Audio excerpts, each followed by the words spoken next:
Hey guys, welcome into another episode of From the Wing. I am Christian Clark, the Pelicans beat writer for NOLA.com and the Times-Picayune. We are coming at you after the draft, which was spread across 2 days this year. The Pelicans took Yves Missi at number 21. They took Antonio Reeves, guard from Kentucky, who really filled it up at 47. They ended up trading into the second round. A lot of people thought this draft was kind of boring. I always find the draft really interesting. I always have fun. I thought there was, like low key, a lot of interesting stuff that happened with Ron Holland going 5 to the Pistons. Rob Dillingham ending up on the Timberwolves. We are going to get into it all. Adam, what do you think about what the Pelicans did Wednesday, taking Yves Missi with the 21st pick? I mean, you prepped me pretty good. You prepped us all pretty good that it was going to be Missi. So I've been getting on board for a couple of weeks. But I'll just say this. Last 3 years, if you read my stuff or listen to the show, you've had a pretty good idea of what the Pelicans are going to do. I'll just leave it at that. And so I had the opportunity to go dig into the guy that I didn't like before we got to this point, because I'm like, if Christian's saying it's going to be him, it's probably going to be him. And we talked about it on one of the last pods that, at that spot at 21, especially in a draft that unanimously people think is not a great draft. Like, people have thrown around worst draft in the last decade. In that draft, picking at 21, taking the guy that has the wild athletic upside and the freakish body and jumps through people and also shows like some face-up driving potential. Yeah, sure. But also, like, everybody take it down a notch. All the like fan critics. It's the 21st pick of the first round of the draft. It is an upside play on athleticism. It is certainly not a safe pick. That's, people throw around weird words. I feel like we lose the meaning. This is a potential play. This is not he's going to go start playing 20 minutes and you need to fix the court to make sure he gets his 20 minutes. This is like, hey, there's a lot to work on, but we like the guy. We like the makeup. This could turn out to be something great because there's so much he hasn't done yet. He doesn't have bad habits. He just doesn't have a lot of habits. Yeah, look, he started playing basketball at 16 years old. There's a lot of stuff going around today, just about kind of his backstory. I saw a clip on Twitter that said when he was 15 years old, he basically flew to the United States, didn't know English that well, and he was just dropped in the deep end of the pool and told, figure it out.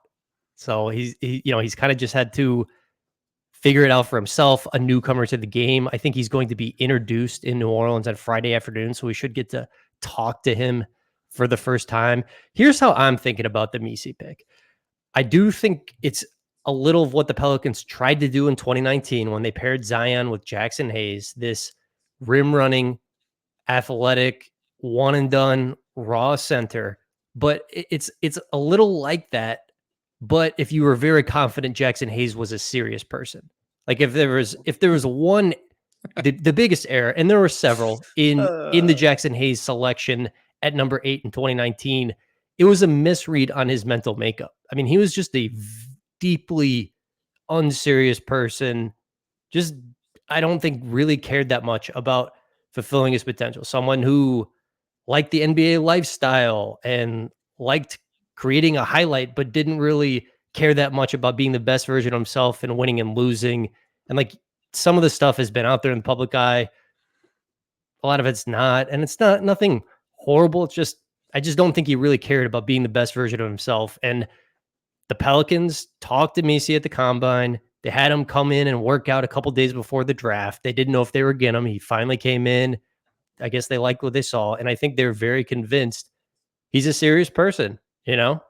So that's the way I'm thinking about this. Some of the stuff that you wanted with Jaxson Hayes, if he was committed to his craft. Yeah, and look, the Jaxson Hayes conversation is a dicey one, especially online, because a lot of lazy people are like, "Oh, we're doing Jaxson again." This dude is a double business major. His brother went to Harvard. Like, this is not the same guy. And to the criticisms that, like, some public, some not, if you listen to his current coaches podcast over the years, there's a lot of innuendo thrown out in podcasts when JJ was on the Pelicans, and it was directed at kind of the same person by process of elimination. So it's very, very, very interesting to compare like the on court thing. Sure, yes, are they high flying centers that are really raw in basketball? Sure, but Missi's a 230-pound monster. Jaxson was kind of lean and is still the same weight he was when he came in the combine. And we know all the extracurricular stuff. Like if you follow him on social media, like you kind of know at this point that we're not really expecting him to turn this around. Like he had an opportunity on the second contract to be different. They're just different people. And like you Yeah, said, like mental makeup is tough, but there are clear signs that mental makeup is different here. yeah, and you brought up an important thing there. The bodies are really different. I mean, Jaxson was much thinner. He had this almost elastic quality where he was, like Flubber in some ways good, in some ways bad. Like he contort his body and throw down these oops that looked crazy, and he would hit the floor, and you'd think he broke every bone, and he just bounced back up, and he was fine. Missi is much stouter. I think clearly a much stronger player, coming into the NBA as a rookie. I think you're going to hear a lot of stuff in the next few days, especially with Missi getting introduced, about just how smart he is, intelligence. Like this guy is kind of a brain. And my thought on that is like, I don't think he reads the game at an incredibly high level right now. I think like one of the stats to know at Baylor, 13 assists in 780 minutes. Like that's one of the most important things with Missi's development. When he just gets past the ball in the pick and roll, can he make good reads in time? Because that's something he didn't do that at a high level at Baylor. Can he do that going forward? And I think that, like intelligence in life is a good indicator, but I don't think it necessarily means you have like I think IQ in the real world, sometimes it means you have basketball IQ and sometimes it doesn't. Like, I mean, I maybe it's silly to use examples from your own life, but I played with like brilliant people who were really smart basketball players, and I played with like really smart people who were stupid basketball players. So I don't know if it translates. I mean, hopefully that IQ outside of the basketball court translates to inside of the basketball court in time. I think the thing that you can bet on is that IQ and the way that he carries himself. If it convinces you to that level, I think the one thing you can read it towards is work ethic. And that's half the battle here. Like the guys that fail in the NBA, half of the thing, like, sure, you want to get by on pure talent. All of these dudes are talented. When you get down into like flawed players, the guy, if you don't work, you're gonna be gone. And you can be the best guy in the world. And if you don't work, you're gonna be gone. We're picking at 21. So we're not going to be talking about a guy that's got masterful IQ, but I'll tell you, for little experience, he does have really good feel for like pick and roll timing. Like he reads his guard well and starts his run well. He paces himself really well. The thing is that he's not playing on the ball very much, and that's where all the growth of his game is. But that's not the foundational piece of his game either. You're going to build him from the defense to the offense. You're going to try and get him a little bit more discipline and make him the switchy defender, and you're going to give him a limited offensive role. Would it be helpful to have a pick and roll ball handler playing with him? Some that can be CJ a little bit, but would it be nice to have a better one? Sure. Is that a priority for the Pelicans this year to like do that for Missi as a 21st pick of this draft? Probably not. Like he's down the totem pole a little bit. So we'll see what happens with the guard thing, but he does have some instinctive things on offense when he does this face up drive stuff, which he did it kind of a lot. The handle can kind of get weird and get away from him, but like it's counter moves. Like he jabs right, spins left, finishes with the alternative hand. His finishing around the rim, while it's not the most tactful, like he doesn't have the greatest touch in the world, he can finish off high glass, he can dunk off of you. Like he looks for a lot of ways to get it in, and he'll catch his own rebound and go back up. So yeah, there's plenty there. There's just plenty there. The athleticism is really eye-popping, and the defense should work out. Like I trust throwing that at Willie and say like, hey, make this dude a good defender. A quote from Bryson Graham, who was finally officially named general manager. He spoke after the draft about Missi. He has such a good feel for finding space. He's able to set screens and play in the dunker a lot, like a Derek Lively type. His feel for the game is very advanced. Somebody like that next to Z, it's going to unlock him. I think you're also going to hear a lot about Missi. He doesn't take jumpers. Like he literally did not attempt a single jump shot at Baylor. He was like 62% from the line. To me, that is not that much of an issue compared to, does he do the stuff that Bryson talked about? Like, does he understand like those nuances of space in the pick and roll? And when they feed him the ball in the dunker, can he catch it and go up and just dunk it? And then when they throw him the ball in the pick and roll and it's a 4-on-3, can he make the right play? Like those things matter a lot more to me than Missi developing a 15-footer. And, I think a big reason why he was drafted is Pelicans' belief in, his ability to meet his defensive potential. He has a lot of defensive potential. I mean, I don't know that you could really call him switchy right now, but could be a switchy guy in time, and then a guy who can block shots. I mean, I'm not going to say I was out there watching, Baylor games all year. I watched 2 of his full games on YouTube, I think, in the weeks before the draft. One of them was this game against Duke where he had 5 blocks against Phil. He was playing against Filipowski. He looked really good. Like, if you want to feel optimistic about Missi, that's one to watch. The game he played against Duke in December where he had 5 blocks. It's like, okay, I can see why you would think this guy could impact games at the defensive level in the NBA. Not even the Kansas game where all of his like highlight clips are built off of, because he's got there's 3 out of 5 possessions where he does fun offensive stuff. And it's like a glimpse of like, if offense was good from this guy, this is what it could look like. And it's a fun little flash in the Kansas game. Yeah, I am not sitting around watching a ton of Baylor games either. I haven't watched a lot of Baylor games since the Sohan year. I did watch a ton of Baylor that year. But yeah, that's the big thing. And I think you touched on something that we should bring back to the Jaxson conversation versus the Missi conversation. Throw out the jumper. Everybody that thinks that you're getting him and now they're going to teach him to shoot a 3. No, that was one of the problems with Jax. You drafted him and there was this thought that he was going to shoot 3s, and you tried to change him into something that he wasn't, and it didn't happen.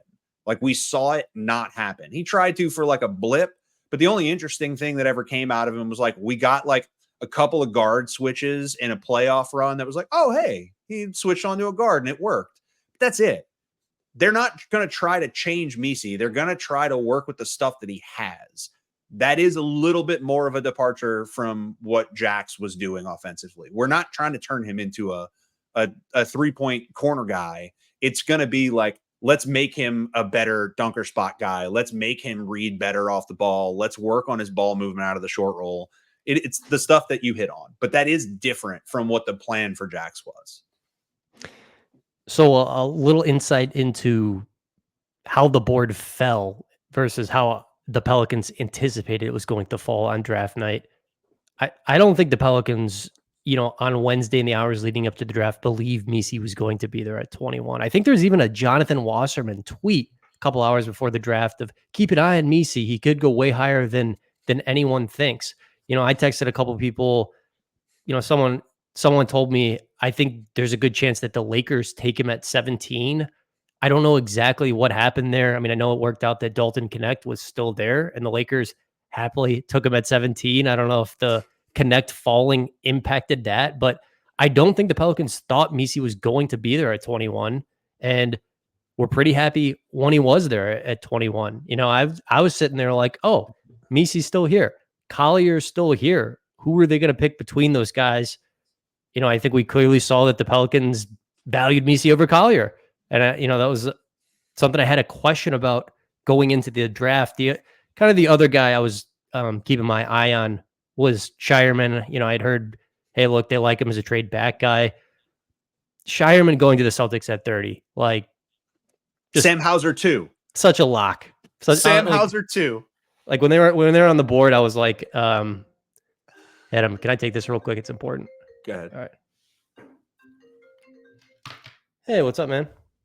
Did you get a chance? I don't know if you got a chance to hear the Simmons pod, the like live pod with him and Russillo during the end of the end of the first round. But he was like really dying for Shireman to be the Boston pick. And he was like sweating at 27, 28, 29. Like once he got past the Knicks, he like really got in on Shireman. And then he popped when he got Shireman to the Celtics. I mean, it's perfect. Look, honestly, if you had to comp the guy, he's Sam Hauser. So this is sure. Why not? Yeah, I listened to his pre-draft pod, and that was who he said he wanted. He was like, yeah, Shireman at 30. That's got to be the pick. So I can imagine he was pretty excited. But I know, this was not the sexiest first round or anything like that, but I had a lot of fun, man. I really did. And I think maybe the most fun part about it was I don't know, the Holland stuff was surprising.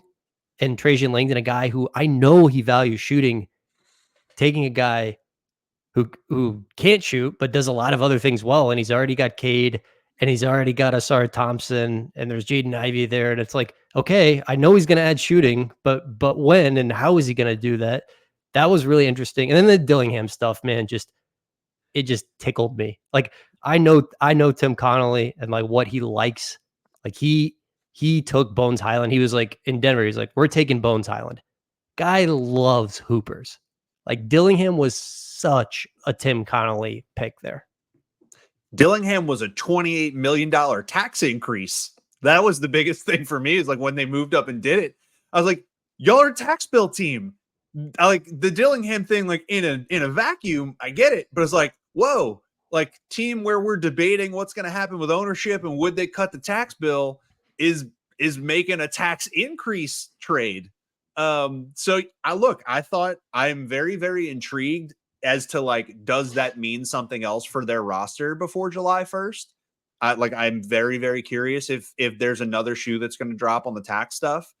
I don't have a ton of connections. I heard some rumors myself about Minnesota during the draft about like having to do with moving stuff. And I'm just really curious if anything else is going to happen, or if this little like Wendell Moore thing is like, hey, we're just going to haircut the tax bill where we can as much as we can, and we're going to ride it out, which I think basketball wise is the better call. So that would be cool if like weird unstable ownership situation, which everybody kind of says like operationally has still been good despite like the public and legal stuff. If they just like do the good basketball thing for next year and like retool like what's on the team, and they can't do it a lot of ways without moving guys out. So Dillingham is away. Who's paying their tax bill? Is it Glenn Taylor or is it A-Rod and Laurie? This is going to be so weird because they have so much more court to do. And this, like, before now, it was A-Rod and Laurie. Like everything you were hearing and reading was like the operational cash was them. Like they were functioning as the day-to-day operators. But now I don't know how excited they will be to do so. So I don't know. They're strung out. They did they did bring in a major power broker to join their team as like another investor that is going to really blow this thing out. I don't think we've talked about this again, but like Michael Bloomberg is now a partner, and that's like the guy who created the terminals that run the stock market, like the hyper famous New York politician as well. Like this is as power play as you get. Like top 20 richest person in the world, right? Yeah. This is about as far as you could reach in the bag to get like a giant hammer to throw back at Glenn Taylor as you can get. So this should land in a place where they run the team at some point. I just have no idea how long it's going to take. So another one of my first round takeaways, the Giants. And I'm talking about Donovan Clingan and Zach Edey. I was very interested to see where those two guys landed. There was a report from Jake Fisher that Memphis was trying to trade up to go get Donovan Clingan, and I think that was accurate. I think he might have messed up some of the details, but I think the spirit of it was right. Like Memphis really wanted Clingan, like that. I think by all accounts that was their guy. They were not able to go up and get him, and then Memphis just ends up taking Zach Edey. I think the Pelicans, like the Grizzlies, liked both of the Giants quite a bit. I think, they at least investigated, hey, what would it take to go up and get Donovan Clingan? Maybe like Houston at number 3, that could have been a spot the Pelicans, went up and got. And from what I heard, it was just very expensive to try to go up and rise to number 3. It seemed like the Grizzlies kind of had the same idea, and it seemed like the Grizzlies liked Zach Edey, who I think the Pelicans also liked. So it was kind of this deal where it's like, Memphis and New Orleans, they liked both of the Giants. Yeah, the interesting thing coming into this draft. Well, actually, we didn't even talk about the most interesting thing. Atlanta actually took Risa Shea. Atlanta actually took the dude that should have been. I'm just going to say this really aggressively. Should have been a bluff. They took that guy. Risa Shea is not going to be a great player. He is going to be a very, very large rotation catch and shooter. I don't know that the defense is going to be as switchable as people think, and there's not this giant athletic profile. He's a strange first overall pick. I don't even think he should have been top 5. It's crazy because there's nothing with Risa Shea it's like, if this breaks right, he could maybe be an all-star. There's no break right. He's already a good player, and he's more seasoned than a lot of guys. He's a fit guy at 1. Sure. The story at the top of this draft was like, we heard a ton of like, everybody wants to trade down. That's how you increase the value of the draft. You want to get down. Well, everyone wanted to get down, so nobody was going up. So everybody just kind of took, like, to the Holland thing and to the Zach Edey pick, everybody took the guy that they like would have traded back and taken. They just took him where they were. And that was kind of the story of the risers. And then for the guys that did like have real falls, they got either picked by a team that was just like happy to see them fall that far, Topic and our guy Connect, McCain. Those are all interesting. Khalil Ware was a little bit of a shocker. Yeah, 15 to the Heat. And like, once that board falls that way, like, yeah, you're staring at a Pels board, like, for what they thought it was going to be. It's like, it's what they thought it was going to be, just maybe not exactly the way they thought. So we spent a lot of time in the weeks leading up to the draft talking about Zach Edey. I think I just came to appreciate him. Like when I watch Purdue, it's just not a style basketball I loved watching, but I respect him. And I heard Gavoni throw out this comparison. He was like, what if Jonas Valanciunas was 5 inches taller? And when he said that, I was like, okay, that makes some sense. And if Jonas Valanciunas is 5 inches taller, that's a good player. I mean, that is a good player. And I will say this, I like the situation that Zach Edey ended up in. I think that Memphis is a really nice situation for him. He's got Jaren Jackson Jr. there, defensive player of the year, power forward. He has got a pick and roll point guard, an athletic pick and roll point guard. I mean, Zach Edey can focus on just hammering the guy guarding Ja Morant, rolling to the rim, Ja Morant finding him, Ja Morant having gravity as a driver, that opening up Zach Edey for lobs. I like the fit a lot. I mean, that was part of my, I guess, some of the concern I had of like Zach Edey in New Orleans is like, I just don't know about this fit. I love the fit for Zach Edey in Memphis. The question's still the same for me. I don't feel any different. This is a team that, like, much like how he would have fit in Miami, this works, and it has the better pick and roll point guard there. Miami, I like the pressure of having like the rangy switchy guy that can play at the 4 to be like the guy who roams around, because together defensively you can just erase the entire paint. And I think that's really, it's a really, really fun drop setup in that case, because you have a roamer and you have a dude that erases like the entire 10 feet in front of the rim in all directions. So yeah, I agree on fit. My question is going to be the same, and I'm not going to know the answer until we see it. I have all the confidence in the world that he can be an NBA backup center day one and play 15 or 20 minutes. And I know his cardio is great. I like that. I know all those things. my entire question is like, can he play in the playoffs when you're playing against all these hyper athletes that are on ball that are trying to string you out?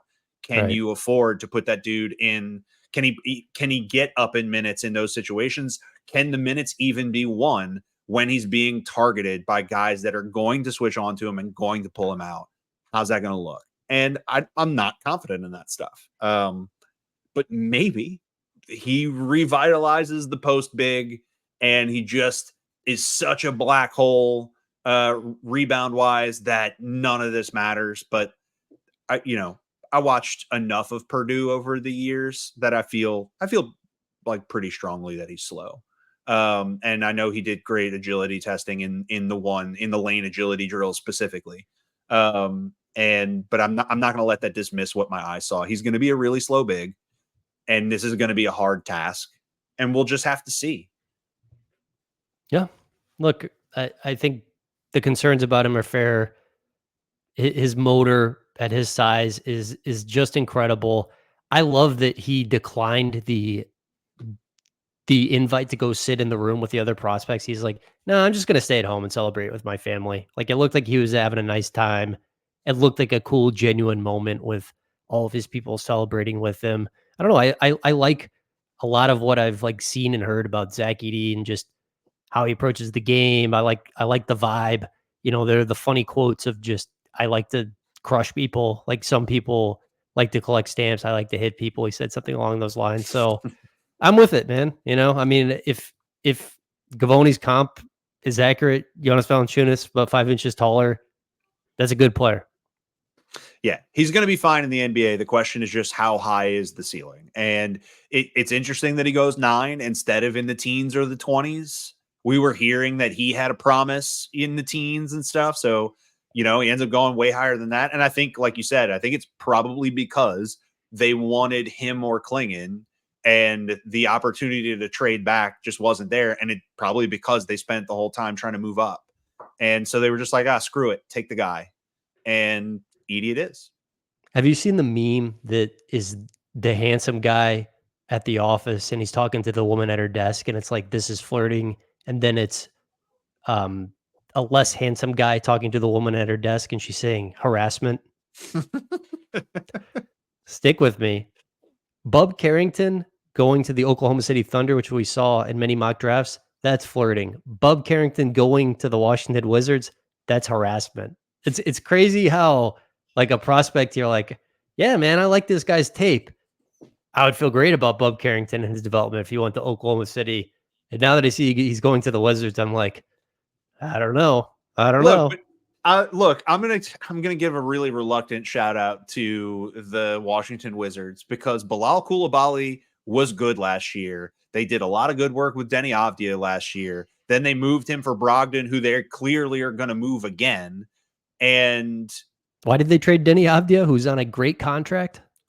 I mean, just Denny's like what Denny is like. They got Brogdon and they got stuff like, and their draft picks were good. Like I have no issue with them moving Avdia at all, especially for where they are. He's one of those guys. He's a contender to be a Derek Whitey like finishing player for somebody. Yeah. And Portland was willing to pay. There's really no reason for them to cling to him because he's not a star, but he is that next tier below. And he did flash like a lot of fun scoring for a couple of weeks in like February. But I think they got assets back for him. Like they got a solid price tag for him. Maybe you could argue maybe it was a little cheap, but they're going to move Brogdon again. And I like their draft picks this year. Like they picked Carrington. Like they did good with Coulibaly. Like I don't know, did they get competent all of a sudden? Are they starting to do competent things? Could they get rid of Jordan Poole to make things more competent? Keep him away from Bub. Keep Jordan Poole away from Bub, please. Please. Yeah. All right. Let's talk about what the Pelicans did in the second round today, which is Thursday. I think they had like kind of a short list of guys they were interested in. Tyler, when he was basically 10 months old because of Katrina, was on that list. They ended up going up to 47, getting the Magic's pick. They gave up a 2030 and a 2031. They did a pick swap, second round pick swap with the Magic to get that done. And then they took Antonio Reeves, 5-year college player, first 3 years at Illinois State, these last 2 years at Kentucky, really filled it up for Kentucky. Like more than 20 points per game, shot the three really, really well, 45% on almost 6 attempts per game. I mean, I wouldn't describe him as just a shooter, like definitely scoring instincts at Kentucky. I mean, all in all, I looked at it, I was like, this guy was, I mean, yes, he's old, but he was incredibly productive and he shot the heck out of it. And he's 6'4", 6'5". I mean, why not? Why not take a swing there at 47? You can't care about old at the 47th pick of a draft, especially this draft. And like you said, it's not just stationary shooting. He's a 2-level scorer, and the numbers are like eye-popping shooting. Now there's no defense to be found, but like 51, 44, 86, not too shabby. And it was efficient. It was efficient shooting. It was nice volume. And look, he's got some stuff like you're going to throw him the ball. Like he's off the ball, which in our offense, like if you're going to try and make this team at this point with as many people as are on it that are going to touch the ball, being an off ball scorer and being able to make quick decisions with that opportunity, that totally fits here. He can definitely deal with closeouts. He's interesting in that sense. Like he can get through. He does have a floater game. I think somebody wrote it's like 59 out of 80 on floaters this past year.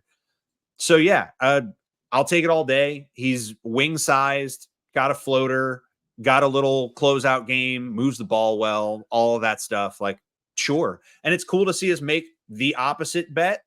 Normally our like late round, second round moves and undrafted guys have been like, hey, let's take the senior defender and we'll fix his offense. We'll fix his jumper. Well, Fred Vincent doesn't work here anymore. So we went the opposite way. Give me the guy who can score and can play off ball, and let's fix the defense. Let's try that. And yeah, I like that. That's fun. That's different. Yeah. Yeah. I mean, always draft Kentucky guards, shrug. I mean, there was 3 of them taking in this draft, Shepard, Dillingham, and Antonio Reeves. Sure, why not? We got the John Calipari stamp of approval, which is just funny because he's at Arkansas now. He's like, yeah, Antonio Reeves made himself into an NBA player. He rebounded to defend it. So proud of this kid. It's just funny to think about John Calipari sending that one from Fayetteville, Arkansas, and not Lexington, Kentucky. But he doesn't defend guys, but also don't lose your mind over the 47th pick. Yeah. I mean, look, there's a lot of hand wringing over these picks, and like each decision you do make, it matters. All the pieces matter. All the little stuff matters. But you know what really matters this summer is what are they going to do with Brandon Ingram? And it's like, if you want to be mad at the end of the summer, okay, but we just have incomplete information right now.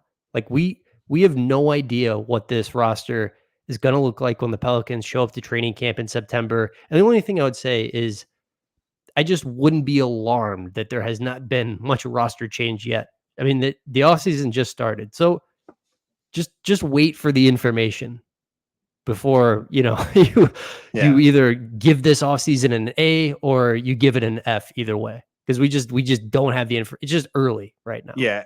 And I just don't want to hear complaints about like moving up specifically in this draft. Like these were not these giant swings in caliber of player or anything like that. Like they just took the best athlete that was available. And he is also at a position of need. And it's like, it's a good project. And for 21, did they whiff on Collier, who did not go next and did not go the pick after that and did not go the pick after that? Like they didn't just like whiff on a guy or anything like that. And for all the pearl clutching over not having seconds, they traded up and got themselves a second and took a dude. And he's the opposite profile of the type of guy they normally swing on. So that to me, like that's all pretty cool. We're not even at the start of the new NBA year yet. You have decisions coming on major guys in this trade market that have to decide whether or not they're opting in. Like we're going to find out this weekend. if guys are opting in and getting moved. There's a Paul George decision to be made. There's a Chris Paul decision to be made. There's a hypothetical, probably not going to happen, swap between the two with Golden State and the Clippers, but the Clippers got to figure out something. We're just getting those pieces of information right now. But as soon as the wing market changes, positions will change. And Paul George is the first wing domino. He is. So until that decision is cemented, we will not see other stuff happen. So that's like, you just have to wait. And look, and I'll throw out the other warning too. I think I've said it before, but like, you don't go into a trade negotiation. You don't go into a hypothetical seeking of a trade without the possibility of re-signing the guy being one of the options, or you end up like the Lakers when they traded with us. You have to be able to get up from any table you sit down at. And if BI is willing to sign on a team-friendly number, and that's one of the options on the table, that is one of the real options. So, and you have to have that, like, to go confidently into conversations about him. If you think you can get extorted by these people when you sit down, you're going to lose. You're not going to get what you want. So yeah, Griff talked about the BI thing. He took 2 questions about it on the record. The most insightful thing he said was, Brandon wants to stay here. He believes in what we're building. That is meaningful to us. That is meaningful to him. That's meaningful to his agent. At the same time, there is a financial reality that we all deal with. I think we're excited about Brandon. We know he's excited about us. Usually those things yield good results one way or the other. I would not read too much into that, because I think it leaves open the possibility that we've been talking about of, hey, I'm not completely closing the door on Brandon Ingram being back here on an extension that is below his maximum value, which is $208 million over 4 years. I think it's within the realm of possibility, but I still think the most likely scenario is that Brandon is probably moved because of that financial reality that David Griffin talked about, because you have a guy who can step into the starting lineup in his place in Trey Murphy, who is a cleaner fit offensively next to your most talented player in Zion Williamson. Those are the 2 outcomes that I think are possible, and I think the latter is more likely. And I just wasn't freaking out when I heard David Griffin say this. It's like, no, yeah, this is and just it's what a GM has to do, you know? yes, this is so much like everything Kobe Altman has said during this time period with all the, it has been, it's all posturing, and it's all like, sometimes it's negotiation in the media.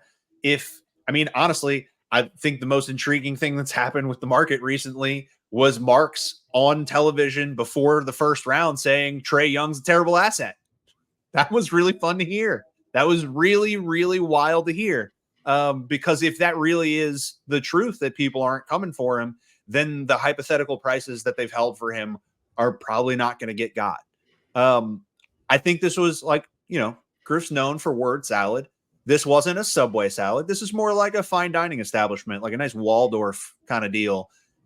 In 2 sentences, he told you, we like Brandon and we'll consider bringing him back, and we also might not. But he did it in like a really nice way. So I think that's also, over.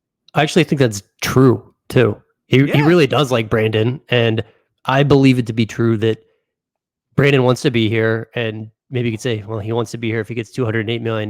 Maybe it's less than that, maybe not. And I don't know. But I think what he said is true. And I wouldn't go crazy reading into that stuff. Look, we're going to see. Mark Stein, who is very reliable, put in his Substack on Tuesday, basically said people he's talking to think there's a good chance Brandon Ingram gets traded soon. Mark Stein is right more often than not. So yeah.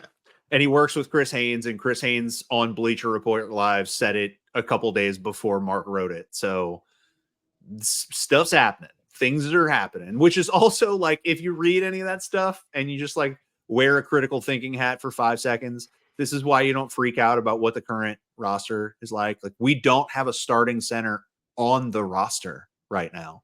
Why do you think that the roster is done right now in June, if that's the case? Adam, you really think we're just going to play? We're going to play Larry. Larry's getting 40 minutes. Speaking of centers, obviously Yves Missi 121 Which player went right after Yves Missi at 22? My guy with the guarantee, Deron Holmes. He sure did have a guarantee from the Denver My Nuggets. They God. guaranteed so hard that they had to go up and get him. They had to climb from, what was it, 29 to 28, go 28. 28? Yeah, Yeah. 28 to 22. And honestly, it may very well, we might have triggered it ourselves. I listened to a couple of podcasts and a couple of live broadcasts with people that had ties to Phoenix, and everybody was kind of saying that like Phoenix was on Missi. And I get it. Like Missi was the prime athlete of that section of the draft. So I totally buy it. And yeah, so the Suns trade back Deron Holmes. As soon as that trade is with Denver, you're like, shut up.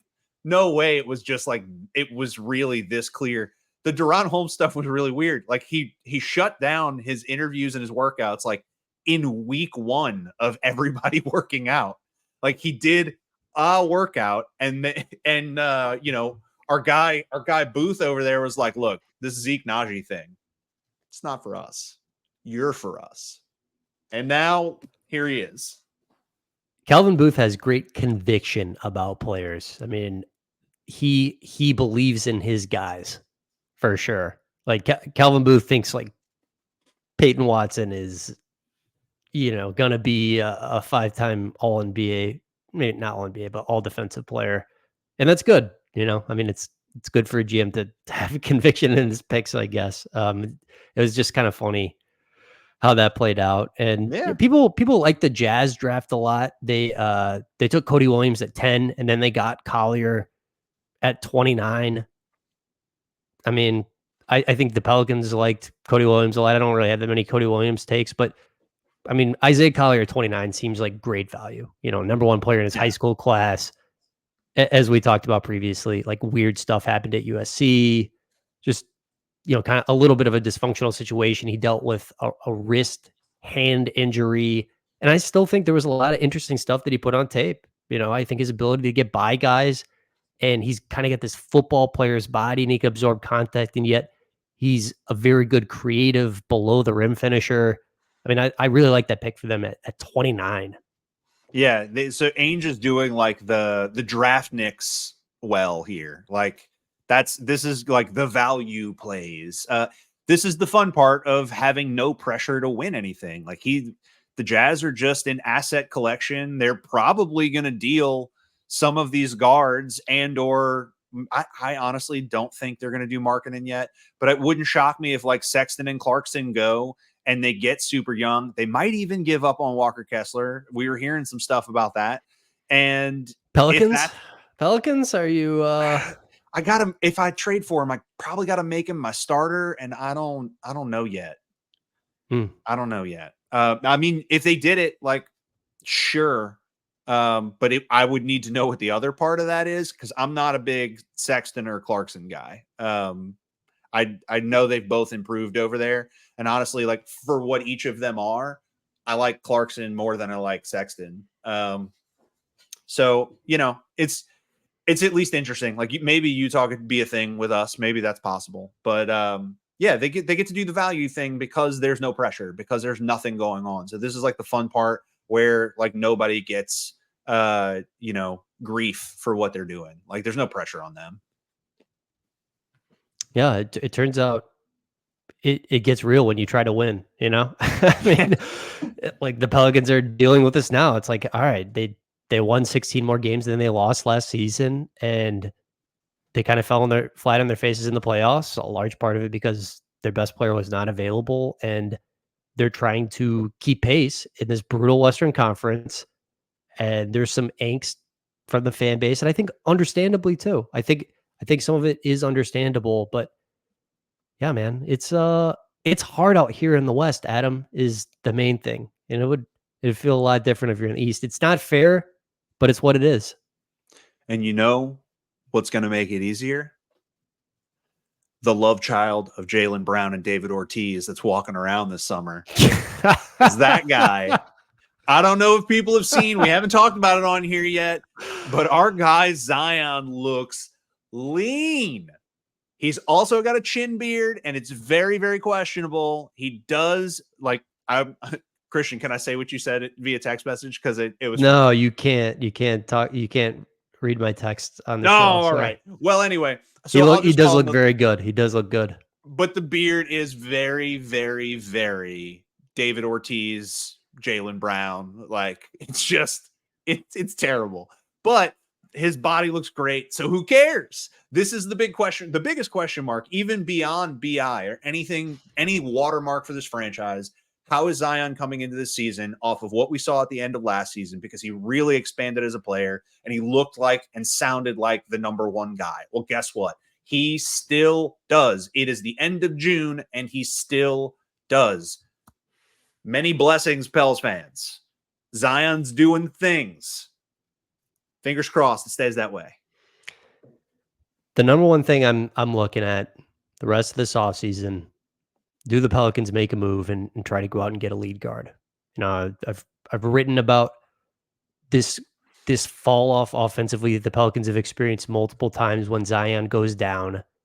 That's something I think the Pelicans, you don't have to do a better job of, just like having insurance and not having to go to point Zion as much as they have. I mean, I think it's fine for him to like initiate offense, but not needing to rely on him so much and just having that guard who can be an initiator and a creator for you in the half court. That's the thing I want more than anything else on this roster. That's a huge question. The starting center is a huge question. There's a lot to be sorted out. Free agency is going to start Sunday. We should get a lot of this stuff answered in the next 2 to 3 weeks here. Yeah, the one extra tidbit I'd throw on all the concern you just shared about getting the lead guard is I think we have seen as great as CJ's role transition was last year, he's clearly starting to feel the athletic fall off. He was in great shape last year, but he was a little bit slower. The guard reps where he really had to create were a little bit harder than even I would have expected. I want a lead guard for the reason of insulating him as well, getting him farther away from being primary creator. As much as I want a little, I just want the general creation burden decreased on my main guys, because right now it's cranked up too high for guys that are not lead guards. So if somebody can come eat some of that up in a competent way, absorb pressure, split doubles, we're cooking if that gets onto this roster. All right, Adam. Another draft has come and gone. I am excited. I'm a little bit nervous for these next few weeks. It feels like the Pelicans are going to have to make some moves. It doesn't feel like they're going to be able to run it back and sell it. And I think they are going to make some moves. Yves Missi, I will ask him. I will find out how many languages he speaks tomorrow. Yeah, man, should be a good day meeting the 2 picks. This is the time. Like, it's time to start. Like, once we really just need to get, like, people are just sweating the transaction. They're just waiting to hear if a transaction is going to happen. And once we do, like, and this is supposed to be like the time where we start talking ourselves into next year. We're getting all the positive vibes off the Zion photos. We're getting the new draft picks in, worlds of potential, completely untapped. Everything's going to go right. We need to get those last little things, some clarity on our starting 5. If we get a little clarity on our starting 5, I think we can start getting the hopium, just chugging it back, have ourselves a good rest of the summer, man. Yeah, man. I'm gonna be out in Vegas for Summer League. I think I'm gonna do the Sphere again. I did the Sphere when I went there for the in-season tournament in December. I'm gonna have to do it again. I need another Sphere experience in my life. One of these days, I might hop a bird. I have a lot of friends that have done the Summer League trip, and I've hypothesized about it. But this whole dadding thing, going over to my wife, be like, "Hey, I want to go watch some like college kids that may not make it in the NBA play against each other with a bunch of people who are nerd like me." In the middle of summer and leaving the kid at home. in Louisiana heat. That's tough stuff. Right there. That's exciting stuff. All right, Adam. We will get together, do this again next week. We'll have some free agency stuff to talk about. There might even be a big trade. We'll see. We'll see what the Pelicans look like in a week. We appreciate you guys listening as always. We'll talk again soon.